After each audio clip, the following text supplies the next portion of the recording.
Hay una gran preocupación por el atentado a la salud mental que la mediática está haciendo contra un sector importante de la población mundial. Las nuevas tecnologías se han incorporado a las técnicas clásicas de Goebbels y han logrado mucha efectividad en inducir el odio hacia un líder o hacia un grupo social que no convenga a los intereses del poder para exterminarlos. La información falsa está llevando a la gente a una situación de irracionalidad y de disociación que colinda con la psicosis de un sector importante de la población. Hace 2000 años un sabio hombre dijo: la verdad os hará libres.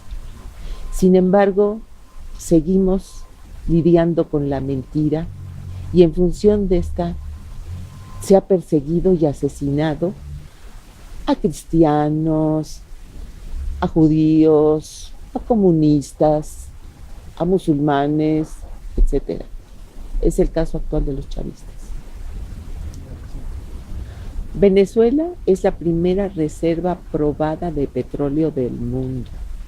Su territorio tiene enormes riquezas. Tienen oro, tienen agua, tienen alrededor de 17 minerales básicos para el mercado internacional. Los Estados Unidos quiere dominar a Venezuela y apropiarse de sus recursos. Pero esto no es nada nuevo. Los imperios europeos han explotado las riquezas de América Latina y de África, dejando a la gente en la pobreza y además ha explotado a esa gente. Durante todo el siglo pasado, los Estados Unidos han explotado los recursos de América Latina y cada vez que surge un gobierno que quiere emanciparse de su hegemonía, lo derrocan y ponen a uno que sí les permita seguir explotando los recursos de ese país. En 1999, Hugo Chávez Frías gana la presidencia de la República Bolivariana de Venezuela, con la idea de rescatar a su país de la pobreza y la violencia en la que estaba inmerso a causa del imperialismo y de los oligarcas. Lo primero que hace es llamar a una constituyente para que el pueblo participe en elaborar una constitución basada en las ideas de Simón Bolívar, libertador de 5 países de América Latina del Imperio Español. A partir de entonces, el imperialismo, la oligarquía y la jerarquía eclesiástica han querido derrocar al gobierno de Hugo Chávez. En el 2002, le dan un golpe de Estado a Hugo Chávez, lo secuestran, pero en 48 horas el pueblo lo rescata y lo devuelve a la presidencia. A finales de ese mismo año, los Estados Unidos y la oligarquía, que prácticamente eran dueños de PDVSA, la industria petrolera más importante de Venezuela, convocan a un paro petrolero. Y nuevamente el pueblo ayuda a desarticular este paro y a rescatar esta que era la principal fuente de riqueza de Venezuela. Posteriormente, Hugo Chávez declara que su sistema va a ser socialista, el socialismo del siglo XXI. A pesar del acoso, la gestión de Hugo Chávez tiene grandes logros y grandes avances en términos de salud, de educación, de vivienda y en programas sociales llamados misiones. Esto ha sido reconocido por organismos internacionales como la ONU, la FAO, la UNESCO, etc. Y en función de esto, Chávez gana todas las elecciones en las que se presenta. Obviamente la oposición también gana algunos espacios políticos, lo cual quiere decir que la revolución bolivariana es democrática. A partir de él también empiezan a surgir líderes en América Latina, en Argentina, en Ecuador, en Bolivia, en Brasil, en Nicaragua, y entonces se conforma una ola progresista. y se instauran organismos internacionales como la UNASUR, la CELAC y el ALBA, que van integrando América Latina, es decir, empiezan a cumplir con el sueño de Bolívar, conformar la patria grande latinoamericana. En 2009, los Estados Unidos y la oligarquía hondureña derrocan a Manuel Zelaya, el presidente de Honduras, posteriormente a Fernando Lugo en Paraguay. En 2013 Chávez muere, se convocan elecciones y las gana Nicolás Maduro Moros para continuar con la revolución bolivariana. El imperialismo consideró que era el momento adecuado para derrocarla, porque era el principal bastión de esta ola progresista. Fue moviendo sus piezas para acabar con estos gobiernos.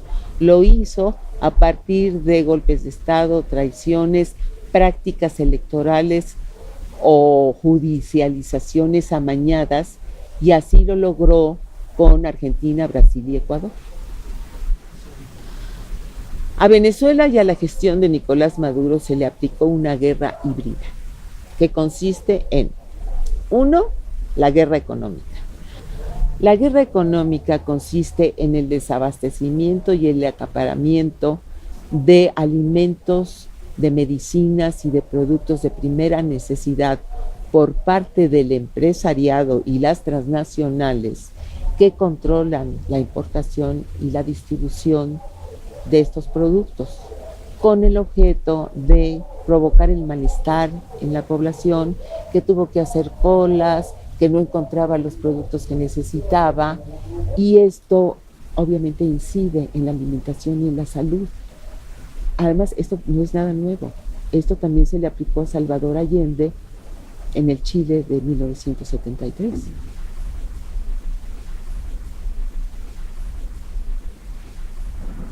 2, la guerra financiera. La guerra financiera está basada en la especulación y en una serie de acciones que entorpecen el comercio. Comenzó porque se desaparecieron los billetes. No había flujo de efectivo ni en bancos ni en cajeros automáticos. Se llevaron a otros países. Posteriormente aparecieron casas repletas de billetes en Colombia y en otros países, y hasta en Europa había billetes. Había habitaciones repletas de billetes venezolanos. También se creó una página web llamada Dollar Today, que calculaba el tipo de cambio de bolívar a dólar. Se llamó dólar paralelo. Y los precios se comenzaron a fijar de acuerdo a esta referencia. Entonces los precios comenzaron a incrementarse de manera injustificada. No había ninguna justificación económica para que el precio del dólar aumentara cada 24 horas o cada 48 horas. Maduro, para proteger el valor adquisitivo del pueblo, iba subiendo los salarios, pero apenas subía el salario, los comerciantes subían los precios, porque el dólar today aumentaba.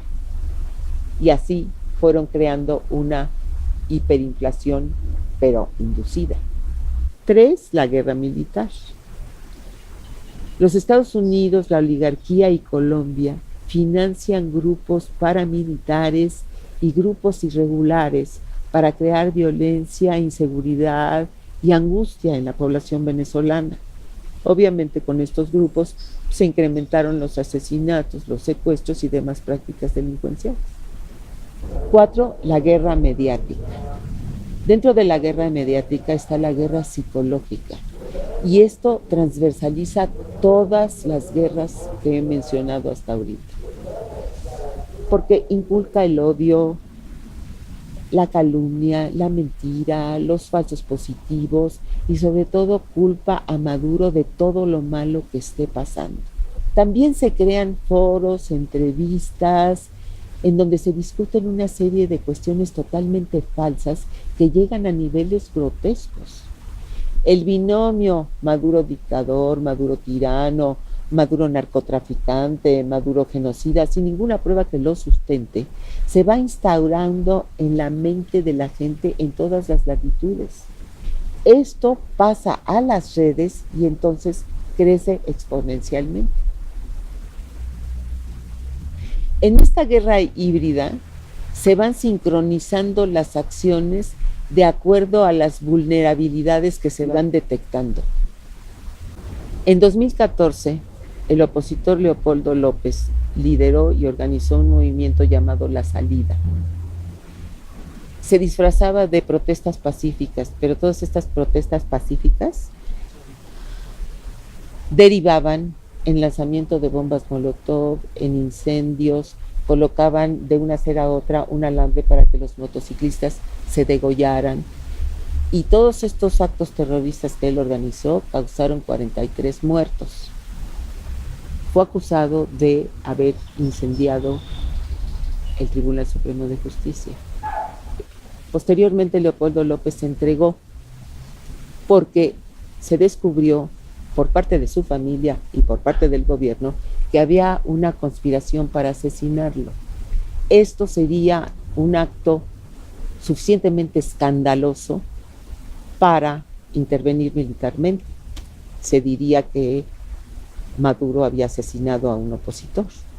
La familia aceptó que esta situación existía, pero después lo negó y entonces se lo convirtió en un héroe, en un mártir y en un preso político, cuando no era tal cosa, era un político preso por haber incendiado el Tribunal Supremo de Justicia. En 2015, la guerra híbrida logró su primer triunfo. La oposición ganó la Asamblea Nacional con amplia mayoría. Sin embargo, el Tribunal Supremo de Justicia resolvió que en 3 diputaciones del Amazonas había habido fraude y había que repetir esas 3 elecciones. La Asamblea Nacional no acató la resolución del Tribunal Supremo de Justicia y cayó en desacato. Desacato significa que todas sus acciones posteriores a ese desacato son nulas. Era muy fácil salir del desacato. Nada más había que repetir esas elecciones. Yo creo que la idea era permanecer en el desacato para que sus acciones fueran nulas y entonces culpar al gobierno de Nicolás Maduro de haber invalidado la Asamblea Nacional. Por otra parte, esta Asamblea Nacional, una de las primeras tareas o una de las primeras resoluciones que tomó fue derrocar al presidente. En 6 meses, dijeron. Un Congreso no está para derrocar al presidente, está para legislar. La guerra híbrida arreció, sobre todo la parte económica, porque además hubo una baja en los precios del petróleo de 100 a 20 dólares.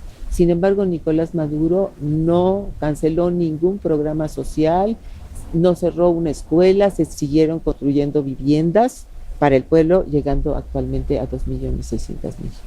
Por otra parte, se descubrieron traidores a la revolución bolivariana que habían estado infiltrados desde los tiempos de Chávez. 2 de ellos muy importantes. Uno, nada menos que el presidente de PDVSA, que estuvo saboteando la producción del petróleo y creando una mafia de corrupción.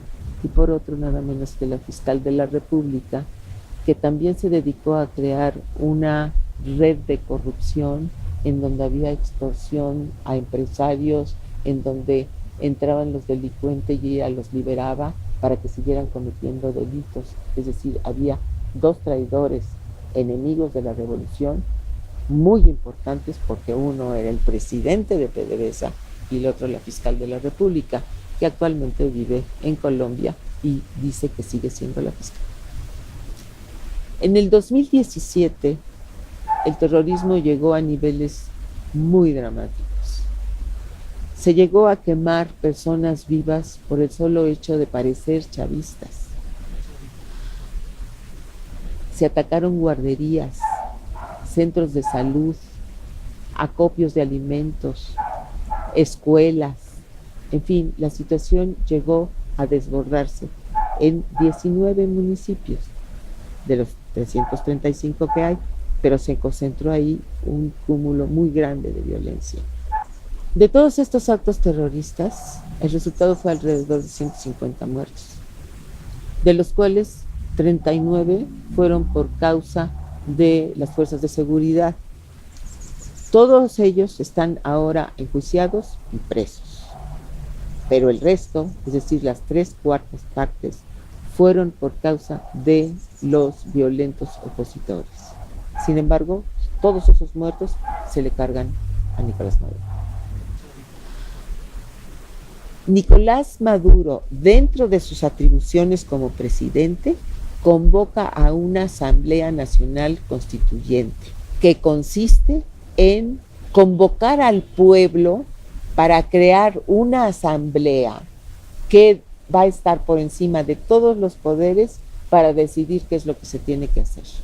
La oposición se negó a participar en eso y comenzó a sabotear a la gente que quería votar por la Asamblea Nacional Constituyente y a amenazarlos. A pesar de ese sabotaje y de esas amenazas, llegaron cerca de 9 o 10 millones de personas a votar y se instaló la Asamblea Nacional Constituyente el 30 de julio del 2017 y entonces llegó la paz. Después de la Asamblea Constituyente y que llegó la paz, se convocó a elecciones para gobernadores y el día 15 de octubre el chavismo ganó 19 de las 23 gobernaciones. Luego, el 10 de diciembre se convocó a elecciones municipales y ahí también el chavismo ganó 307 de 335 municipios. De tal forma que el chavismo volvió a rescatar a sus votantes y la oposición perdió el capital político que había obtenido en el triunfo de la Asamblea Nacional. La guerra mediática contra Nicolás Maduro es internacional y muy intensa.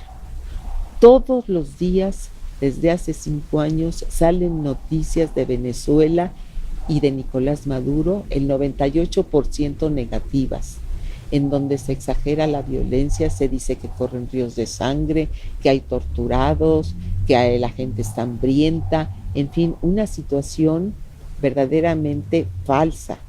Mientras en Yemen están asesinando a la gente, mientras Israel desde hace 50 años está exterminando a los palestinos, mientras en Colombia mismo las redes del narcotráfico se incrementan a pesar de las 9 bases militares que hay, en donde se muere gente de hambre en La Guajira, en donde en Colombia se asesina a un líder social cada 2 días, resulta que el tirano es Maduro y Maduro es el narcotraficante, cuando la ONU ha reconocido que Venezuela es territorio libre de cultivo de droga.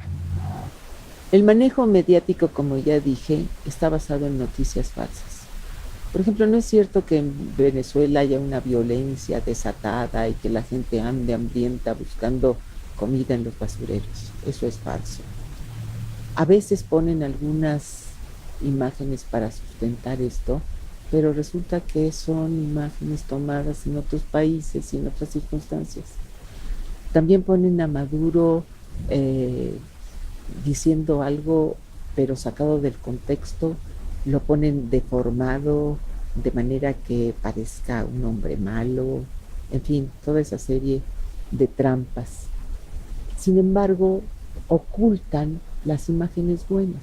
Sí ponen las concentraciones o las marchas de la oposición, que no son muy frecuentes, pero omiten multitudinarias concentraciones en apoyo a Maduro que se dan todos los días, todos los estados de Venezuela.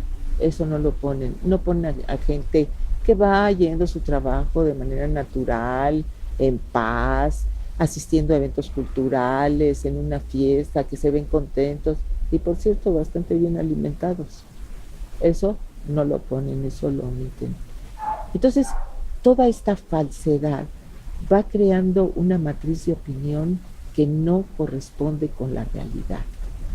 Se hizo una campaña para los venezolanos en la cual se decía que como Venezuela no tenía futuro, había que emigrar. Y los venezolanos comenzaron a emigrar. Emigraron más de 1 millón de venezolanos. Por otra parte, el opositor Julio Borges declaró que los venezolanos se habían convertido en un cáncer social y que iban a desestabilizar la región. Esta campaña, que comienza desvirtuando la situación de Venezuela y a Venezuela como país, provocó que en los países a los que emigraron, los países cercanos, los venezolanos fueran maltratados. Muchos de ellos han pedido regresarse y Maduro les ha puesto un puente aéreo para que regresen a su patria, porque se enfrentaron con el mundo real del capitalismo de los países estos que son de derecha. Y esta xenofobia tiene un propósito.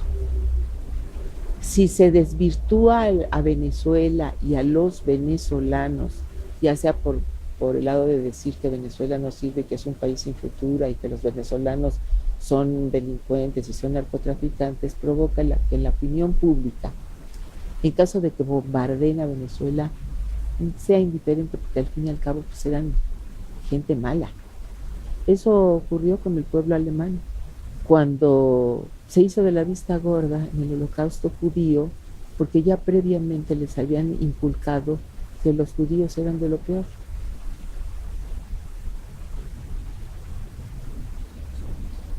La OEA, por su parte, a partir de su secretario general, el señor Luis Almagro, un traidor a sus principios, ha estado trabajando para aplicarle la Carta Democrática a Venezuela, pero nunca ha logrado la votación requerida. Como nunca logró la votación requerida, entonces se creó un grupo que se llamó Grupo de Lima, que era de los países que querían que se le aplicara la Carta Democrática a Venezuela. Países cuyos presidentes son muy cuestionados. Incluso el presidente del Perú tuvo que renunciar por corrupción. Claro que Venezuela ya decidió salirse de la OEA porque, como dijo Fidel Castro, la OEA no es más que el Ministerio de las Colonias de los Estados Unidos. En el 2017, después de más de 400 llamados de Nicolás Maduro a la oposición para el diálogo, logra que este se lleve a cabo bajo el auspicio del presidente de la República Dominicana.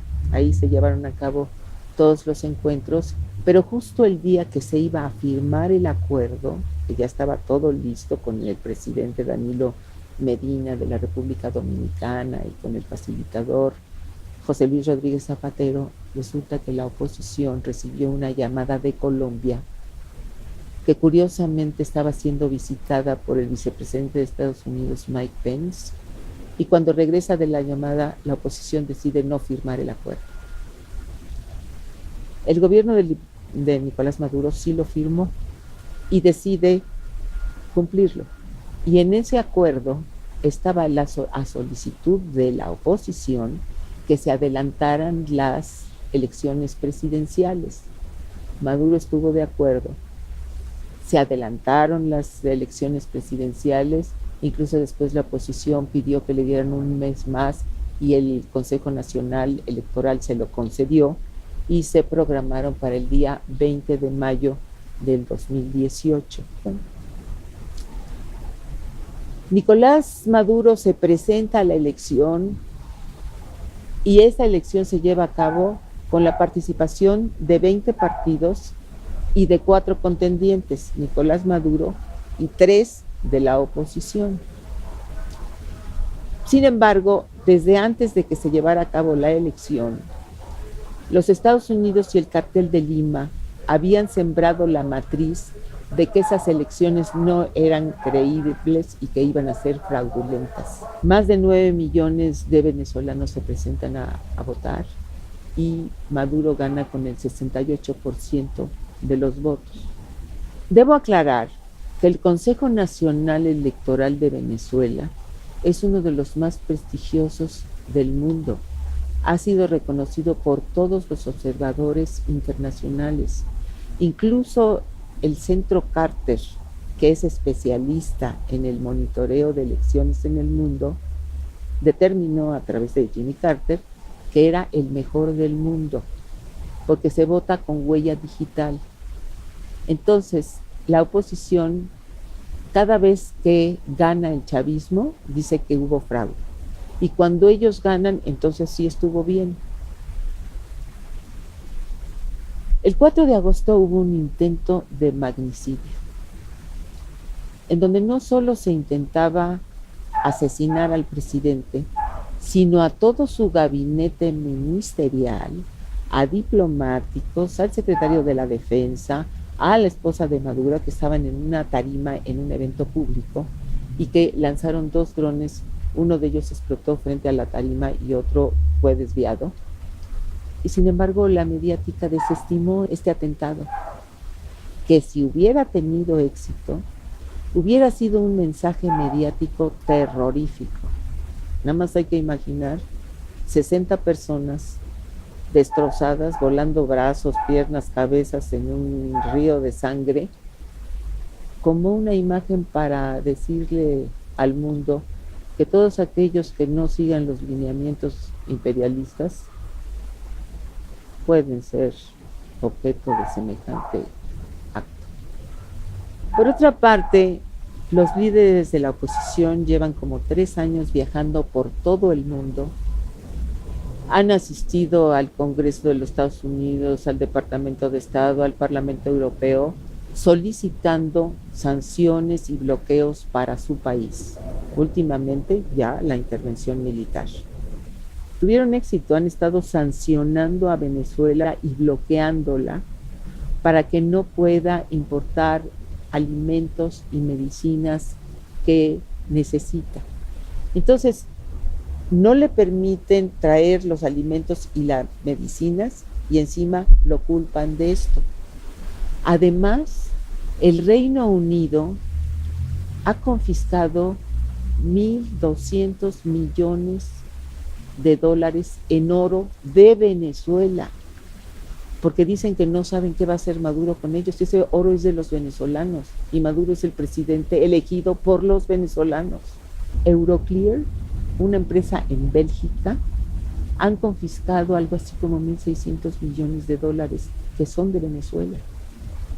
Y lo último es que los Estados Unidos ha confiscado los activos de Citgo, que es una empresa petrolera venezolana, que además provee de combustible a la gente pobre de los Estados Unidos. Es decir, Venezuela ayuda a los pobres de los Estados Unidos y ahora quieren confiscarle los activos de Citgo, que es su empresa. O sea, se están robando la empresa y dicen que se la van a dar al presidente autoproclamado para que él maneje ese dinero, lo cual es totalmente no solo anticonstitucional, es una aberración para la Carta de las Naciones Unidas.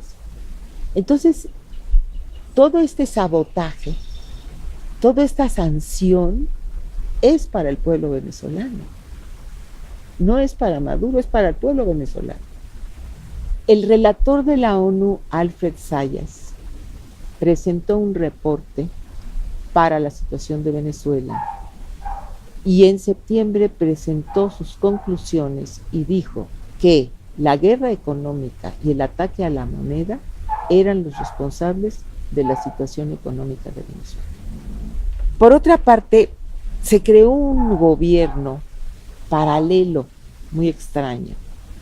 La fiscal traidora que está en Colombia supone que es la fiscal y se nombraron de parte de la Asamblea en desacato a unos magistrados que ni siquiera son los que se necesitan para un Tribunal Supremo de Justicia, que viven en Panamá.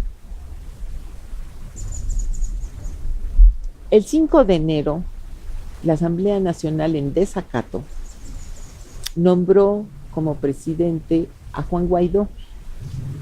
Este Juan Guaidó era uno de los seguidores de Leopoldo López en el terrorismo que se desató en el 2014.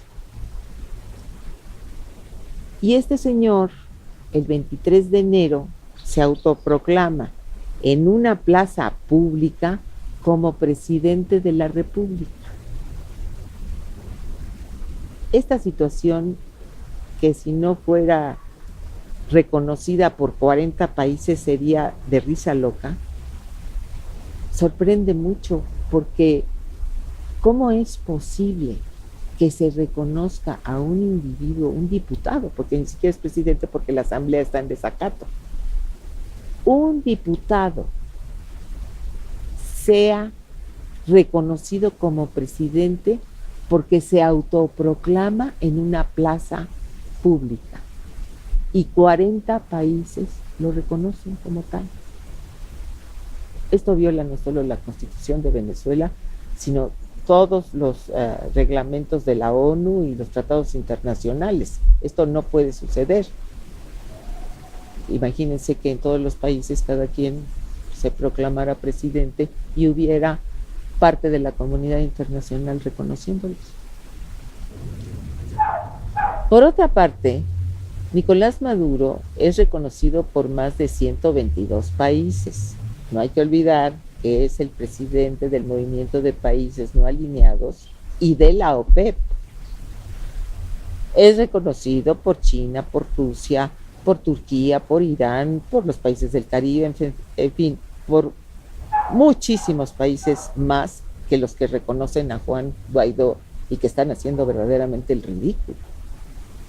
Aquí hay una cosa real, que es el gobierno de Nicolás Maduro, constitucional, que funge normalmente, y hay un teatro paralelo mediático en donde dice que hay otro presidente, un tribunal supremo, una fiscal, que operan en el exterior y muchos de ellos en el exilio. Pero además hay una cosa que le pone la cereza al pastel podrido y al pantanal que estoy describiendo, que es que en Nueva York hay espectaculares promoviendo a Juan Guaidó de presidente de Venezuela. El gobierno de los Estados Unidos resulta que ahora ha nombrado a un señor que se llama Elliot Abrams para que maneje el caso de Venezuela. Los antecedentes de este señor es que estuvo preso por haber financiado a los contras en Nicaragua a partir del dinero de la droga, y que justamente ha sido especialista en utilizar la ayuda humanitaria para las masacres que se han cometido el siglo pasado en Centroamérica. Esta ayuda humanitaria no es tal. Esta ayuda humanitaria lo que es un caballo de Troya para introducirse, metiendo armas y desatando un conflicto en una especie de guerra civil, para que después entren los norteamericanos y la OTAN a disque implantar la democracia y despedazar al país, como lo han hecho con Irak, con Afganistán, con Libia. Resulta que en la cuestión de la ayuda humanitaria, la pérdida que Venezuela ha tenido con todas las sanciones y los bloqueos y las confiscaciones llega casi a 30,000 millones de dólares. Y en la ayuda humanitaria los Estados Unidos están ofreciendo 20 millones de comida disecada. Venezuela no requiere de esa ayuda humanitaria, porque Nicolás Maduro, para proteger a su pueblo, ha creado una red CLAP, se llaman, que son despensas que se distribuyen mensualmente a 6 millones de familias en Venezuela. La amenaza que hay de esta intervención militar en Venezuela por parte del imperialismo ha llevado a México, al Uruguay y a 14 países del Caribe a conformar un grupo en donde se facilite el diálogo entre la oposición y el gobierno de Maduro. Y hay un grupo de contacto de la Unión Europea, pero este grupo de contacto exige que se repitan las elecciones presidenciales, porque no son creíbles. Es decir, hay una intervención clara de la Unión Europea. Es como si Maduro le dijera a Pedro Sánchez, el presidente de España, que hiciera elecciones porque él no fue elegido por el pueblo. Él fue elegido a partir de que el presidente anterior, Mariano Rajoy, enemigo acérrimo de Maduro, también tuvo que ser destituido por corrupción. También podría decirle a Emmanuel Macron, el presidente de Francia, que renuncie, ya que los chalecos amarillos se lo están pidiendo hace meses. Tendría que renunciar, ¿no? Es decir, ¿cómo es posible que se intervenga de tal forma y se diga que no hay intervención? Respecto a México, yo estoy muy orgullosa de la posición que ha tomado, porque además de ser ética, es constitucional. Pero me preocupa un poco que se nombre a Bernardo Sepúlveda en ese grupo que pretende facilitar el diálogo de la oposición y el gobierno de Nicolás, porque hace poco lo escuché en un programa de Carmen Aristegui diciendo que él estaba de acuerdo con la posición de la Unión Europea. Y lo que expresó acerca de la Asamblea Nacional me parece que no sabe que está en desacato, por qué está en desacato, ni tampoco entiende la idea de Asamblea Nacional Constituyente. Entonces yo espero que estudie bien, que investigue, que vaya a Venezuela y se entere antes de representarnos, porque no quisiera que México cambiara de posición. La posición que tiene ha sido impecable. Y hablando de intervenciones, resulta que el PAN ha traído a un sujeto prófugo de la justicia y que se ha proclamado terrorista, que se llama Lorenz Saleh. Dice que para que vengan a convencernos de cambiar nuestra posición política, promoviéndolo como mártir o como luchador social para que nos convenza y aboguemos por la intervención en Venezuela. Aquí habría que consultar la obra de Rafael Barajas El Fisgón sobre el origen nazi del PAN. Y este tipo de gente que viene a México a convencernos son antichavistas que llevan tiempo viniendo a México y que se presentaron en Ecuador y en Bolivia. Incluso en el Buzón Ciudadano, en una ocasión fuimos agredidos por nuestra posición política por venezolanos antichavistas que además estaban borrachos. Estamos en un momento crucial. No se puede saber qué pasa en Venezuela a través de 140 caracteres, ni de mensajes de WhatsApp, ni de testimonios de venezolanos, porque ya se sabe que hay muchos golpistas. Hay que estudiar, hay que investigar, hay que contrastar informaciones para que lleguemos a un juicio más o menos cercano de cuál es la realidad de Venezuela. La revolución bolivariana es un proyecto democrático y noble que está en vías del socialismo. Para quienes dicen que el socialismo ha fracasado, yo quisiera que me dijeran en qué país se ha establecido realmente el socialismo. Porque cada vez que un país quiere ser socialista, lo sabotean, lo satanizan y nunca puede realmente lograrlo. Muchos de estos países que van rumbo al socialismo todavía conservan prácticas capitalistas, o peor, neoliberales. Esos sistemas sí han demostrado su fracaso, porque cada vez más la riqueza se concentra en unos cuantos, mientras la pobreza se extiende a un mayor número de gente. Incluso esa idea que tenían para convencernos del neoliberalismo, que decían que por goteo el pueblo iba a recibir de la riqueza de los de arriba, además de que no sucedió, me parece una idea absolutamente fascista. Es decir, el pueblo va a recibir el goteo de la riqueza de los de arriba. Es una devaluación tremenda. A la revolución bolivariana le falta mucho para consumar su socialismo. Evidentemente hay errores, hay corrupción, hay negligencia, hay injusticias, no más allá de otros países. Sin embargo, ellos están luchando contra eso, están luchando para ampliar la producción en Venezuela. Han logrado mucho en los programas sociales.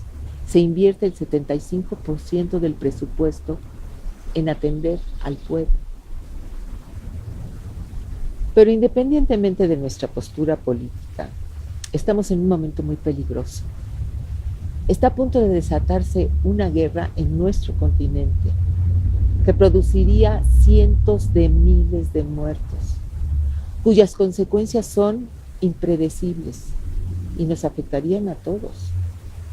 Si tumban a la revolución bolivariana, después van a ir por países progresistas, por los que quedan, por Bolivia, por Cuba, por Nicaragua, y llegarían a México. Entonces es necesario abogar por la paz.